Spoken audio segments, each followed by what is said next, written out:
كارسر رولز، هي لازم تيجي تفعلها برضو، هي في جنرال هتلاقيها متفعله بالاصل يعني. حلو.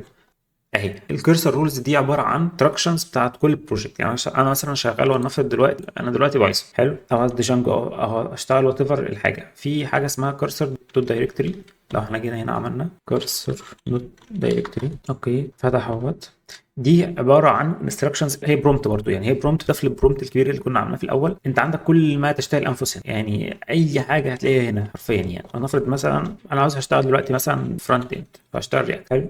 هو الافضل ما تاخدهاش يعني كوبي، يعني انت هتاخدها كوبي بيست بس عدلها برضو عليك. يعني انت مثلا هنا هو بيقول له هنا انت شغال رياكت ونكست، والله انت شغال ونفرض دلوقتي رياكت فخلاص مش شغال نكست، هتشيل نكست مثلا. هنفرض انا هاخد دي احطها ومش هشتغل نكست، فهشيل كل ما هو نكست همسحهم. دي انستراكشن. خد بالك بقى، كل ما انت شغال في يعني في الدايركتوري او البروجكت ده هيبقى فيه حاجتين، هيبقى فيه اللي انت عملتها في الاول اللي هو الرولز فور اي اي، ويبقى فيه كل الكورسر رولز اللي انت حطيتها دي.